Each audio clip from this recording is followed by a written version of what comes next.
the last 3 years have been, kind of this existential crisis and discussion around what is art, what is humanity, what is creativity, what is copyright, all of those things that that have not been at the forefront of conversations have come to the forefront with the rise of 11 Labs and ChatGPT and other large-scale AI systems that are out there. And right now, we're grappling with those questions and trying to find answers to them.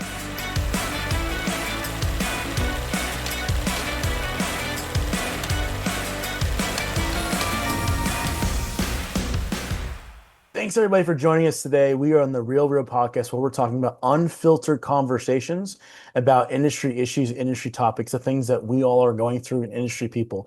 Everything from video to post-production to voice acting to all this AI talk that's happening right now. We are talking and we're diving right into all of the deep issues.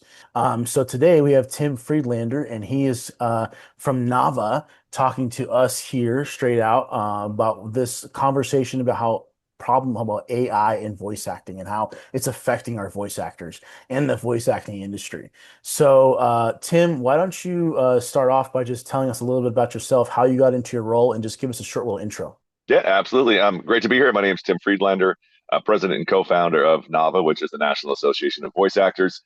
We launched exactly 3 years ago last week, open to members with the intention of providing access to national health care for freelance voice actors. And from there, jumped directly into this AI conversation. The groups grew out of, NAVA grew out of two groups that we had, one that I had in Los Angeles called the Voiceover Collective and the Gardner Collective, and one in New York called the Voice Actors of NYC, which is our co-founder, Karin Gilfrey, had founded. Cool. Thanks, Tim. So let's go Yeah, ahead and start this conversation. let's From do it. your view, from your view as president of NAVA, what's the current state of the voice acting industry in terms of AI and the fight against it? And what has changed most in the last 2 to 3 years? Yeah, that's a great question. I think I'm going to step back a little bit and we'll just kind of look at the Sure. industry itself as a whole, minus Yeah. AI. The last few years have been just tough on the entertainment industry in general. We've had strikes, we've had fires in Los Angeles, we've had flooding in, North Carolina, where our large group of voice actors are. There's been an administration change, which has kind of unnerved a lot of the industry, unsettled a lot of the industry. So there's a lot of factors out there that have really impacted the industry beyond, and then you throw AI into this conversation, and now you've got a pretty substantial change. The last 3 years have been kind of this existential crisis and discussion around what is art, what is humanity, what is creativity, what is copyright, all of those things that that have not been at the forefront of conversations have come to the forefront with the rise of 11 Labs and ChatGPT and other large-scale AI systems that are out there. And right now, we're grappling with those questions and trying to find answers to them. Hmm. Yeah. Um, how within that kind of tone on the AI side, how Yeah. serious of a threat do you think AI is to the voice industry or voice acting industry? I think AI in general is a threat to every industry currently. I think Mhm. there are very few industries that are going to um, buffered from it. Voiceover is very quickly and very quickly became kind of the one of the first industries to get hit alongside graphic Mhm. artists and other people who it's easy to synthesize Mhm. or create clones of. Um, we are seeing this in job loss across the board. Current surveys put about 14 to 15% of people having knowingly lost work to AI. Doesn't include those who have unknowingly lost work. And there are multiple lawsuits in place right now around the misuse or the unauthorized use of people's voices. So it's very much very much impacting the industry, and very much something that you have to be aware of and knowledgeable about when working in the industry and even beginning in the industry if you're interested in just getting started. Mhm. I think that's important to point out because it's not. I think when we, at least in this context too, we think voices, we think AI, and it's Yeah. easy to cloning. That's probably the one that's getting hit the most. But really, there's a lot of areas that are getting affected. There's like even in some, and I'm Absolutely. mostly post-production, but like there's a lot of areas that are getting affected and it's all like trickling in and this whole Sure. like, oh, I want to be creative. How can I be creative if there's AI taking over like that? I think that's really Well, and important to that's point out. a great point too of what every imagine every voice actor is during a session is employing, there's four or five, 10 other people who are working on the session, right? You have an engineer, you have a script supervisor, you have potentially a PA, you have Hmm. an editor at the end. All of those things go away. So you think, great, it's just one voice actor who is being replaced. Well, no, it's not. It is an entire chain of people who are being impacted by the loss of that one voice Hmm. actor. Hmm. Yeah. Yeah, absolutely. What here's a good shift. What concrete Yeah. steps is Nava taking right now to protect voice actors from unauthorized AI users? So the very Use first thing use. we did, yeah, Mhm. yep. The very first thing we did when we first launched, this was early 2023, was offer up the Nava AI writer, which was some contractual language that didn't previously exist in contracts. And that just said, you may not use these audio files for machine learning or AI or anything to clone my voice, to synthesize my voice. Um, from there, we jumped into working with the AI companies directly and having conversations with the AI companies so that they could understand what it was that we were concerned about, working with them to make sure that there were protections in place in their contracts, that they understood why it was a concern to just take somebody's voice off the internet and clone it or allow this technology to be available for anybody to use. And then from there, we've moved into legislation. In the last couple of years, we've had well over 100 meetings in Washington, D.C. Around trying to get protections, not for voice actors, but for all Americans to own their voice, image, name, and likeness, because it is something that concerns all of us, not just voice actors. We happen to make a living at it, but we are not the only ones who are at risk here. Mm. Ah, that is actually a really good point because, like, like even like phone calls, like you don't know half the phone calls Absolutely, I get. I yeah, don't even know if it's a yeah. real person anymore. And it takes, the technology is so advanced, it takes 3 seconds of source audio to make a believable clone of somebody's voice, and That's that's easy to do.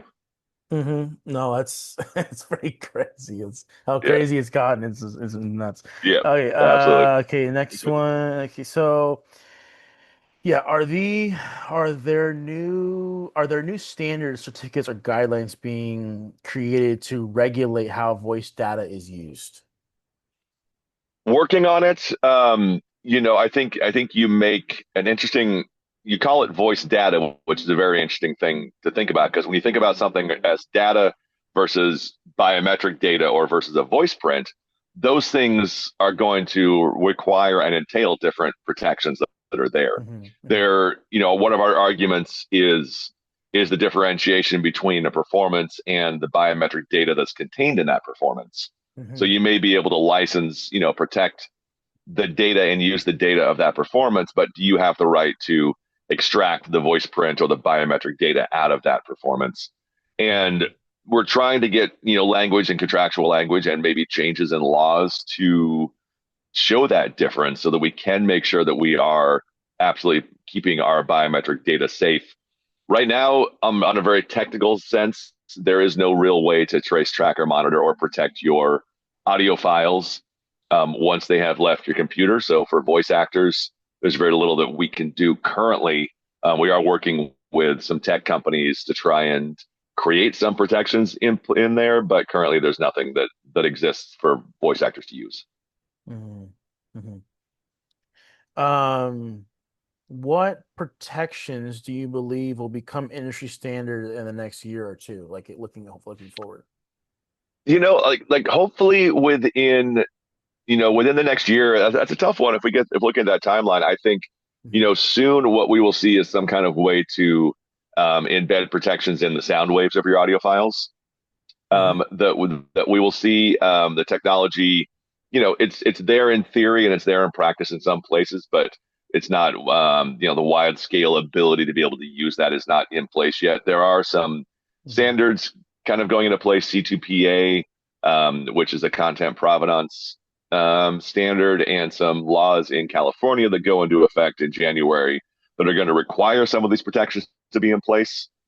Hmm. Um, and so it's going to be kind of incumbent on the technology, on the companies to be able to put these protections in place in some capacity.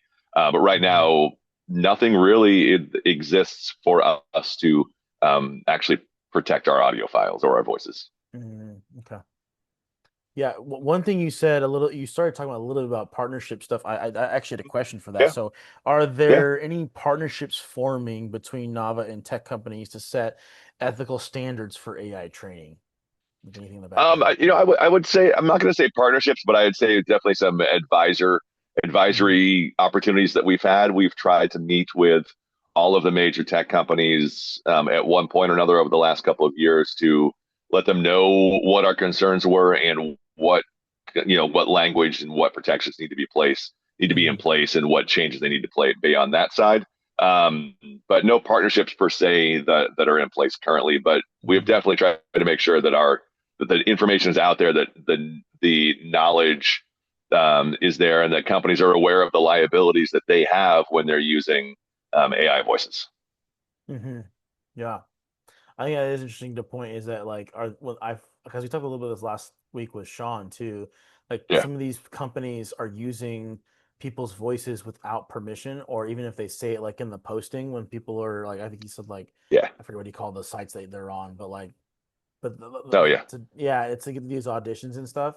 But like yep, those companies that don't tell them and using it without right. permission, do they realize like the is there like what type of that maybe that's a good thing to point like what kind of like legal is there any legal thing or not really like Absolutely. I mean, best against part of it is that them? we don't really know. There's a bunch of liability. When you're dealing with biometric data, when you're dealing with audio files that you should be protecting.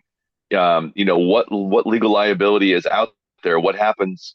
One of the things that we talk to companies about is are you sure that the voice in that audio file and that synthetic voice using that you do have permission to use it? Are you prepared for what happens if a voice actor comes to you and claims that you're using their voice illegally? Are you prepared to Hmm. show the provenance, the full lineage of where that audio file came from, to Hmm. show that the person whose voice is there or the people whose voices are blended in there gave permission for that. But there's liability in lots of places, and one of the things I think that doesn't get talked about as much is the fact that there's different liability depending on what state the actor lives in. Right? If Hmm. the actor lives, there are different protections in certain states, even to the point where some AI companies um, over the last couple of years will not hire voice actors who live in Illinois or Texas because the biometric protections and laws that are in those states are so strong that it's easier not to hire a voice actor who lives in those states than it is to work within the parameters of those laws. Okay, gotcha. Yeah, Yeah. this is cool stuff. Let's see, next one. Are we seeing any encouraging examples of businesses choosing ethical voice practices voluntarily? Are they like all is everyone choosing AI, or is it like do you see any split like between real and You know, not real? That's a good question. Like if you're talking about the AI companies themselves of trying to Hmm. work ethically with voice actors, there are many that are trying to do contractual language and licensing agreements with them, with voice actors now going forward. Um, if you're talking about, companies who are just trying to use the technology, maybe video game companies or, internal training videos or whatever that might be, that's a hit or miss. Like, some of them may just be using a third party Hmm. without really getting permission of the voice actor. They're using a third party application or program, Hmm. a cloning site without the permission of the voice actor. So it's very hard to tell. One of the biggest things I think that what we all can do, and this is, fans and consumers, anybody out there, is to call out Hmm. things when they are AI generated, make sure people know that what they are seeing or hearing or Hmm. mentally ingesting Hmm. is AI generated. So we can hold those people accountable for when they do use something that is not human. Yes, yes. Um, going off that a little bit and also what you were saying Yeah. too like and also clearing up a little bit, so do you think the choice is how much of the choice do you think companies are choosing using AI, or do you think there's a lot of companies still using the real like to hire a voice actor how it's supposed to be done, or do you think it's more That's a towards just what's the split do you think between those two? that's a really good question. I don't know the split. I think we're seeing that. There is a lot of companies are just being forced to use AI in some capacity, Hmm. right? They're being told that the boss says we have to use AI, or the owner of the company says we have to use AI. So we're seeing it in that way. There are Hmm. We're starting to see more of this kind of human verified or human certified or human whatever come out, that people are being very clear to say there was no AI in this project. This is totally human generated. But until we actually have federally mandated or state mandated disclosure, labeling, and transparency that something is AI generated, it's going to be up to us as consumers to call that out, and it's going to be up to companies to be honest about what it is that they are using and Hmm. what they are creating. Hmm. Yeah. Okay, so how are you, as in like Nava, how is Nava or helping voice actors diversify their skills so they can remain competitive alongside AI?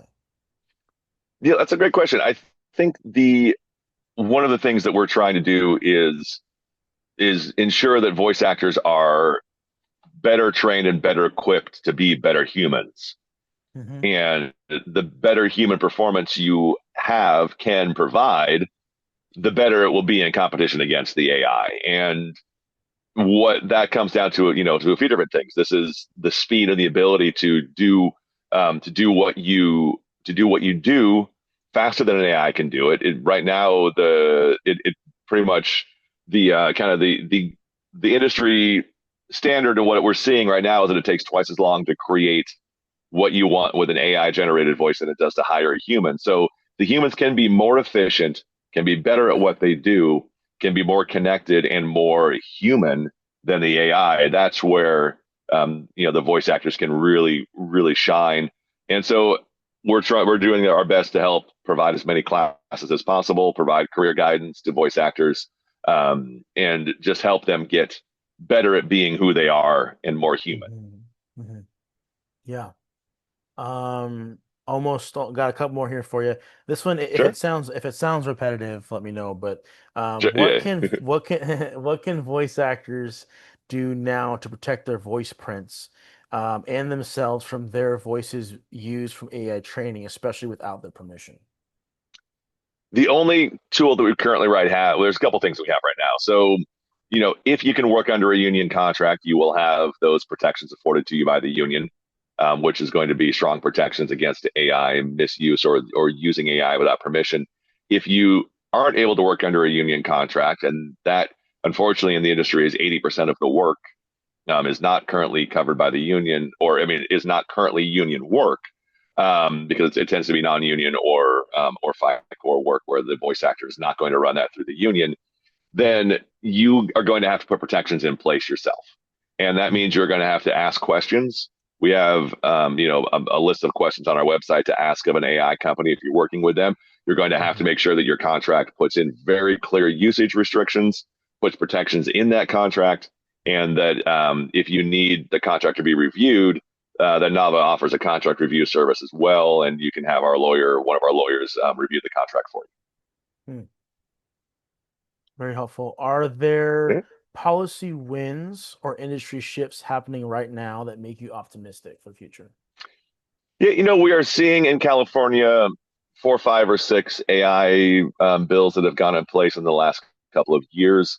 We are starting to see some shifts in terms of service on different websites so that they're putting protections in place on the websites. We are seeing some protections going into place on some of these cloning websites to hopefully keep Hmm. unauthorized cloning off of the site.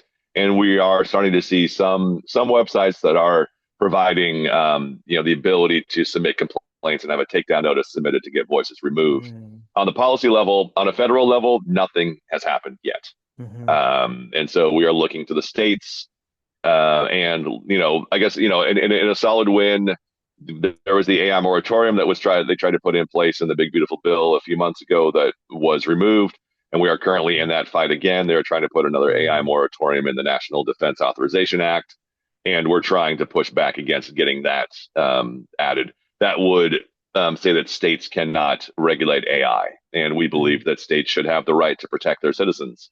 Hmm. And so we're fighting for that protection as well. Yeah. Well, I just really appreciate your time, Tim. Sure.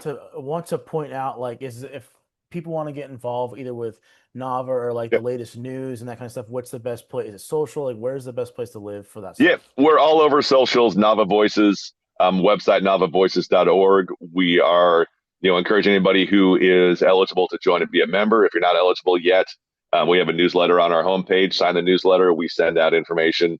We have a ton of community classes that are open to anybody, donation based community Mhm. classes that people can take those classes. And we should encourage everybody to to be active, get involved in your community, talk to the people around you, make sure Mhm. that the people you are working with are educated on the dangers and the potential things that you can do to protect yourself in the new AI Mhm. world. Yeah. Well, Yeah. thank you, Tim, and You're welcome. thank you everyone for listening. Yeah, so that's it for this week's episode of the Real Podcast. If you are, just want to point out here, us at Chromatic Visuals, if there's anything that in the midst of all this crazy industry, just like talk and this like all the chaos that's happening right now.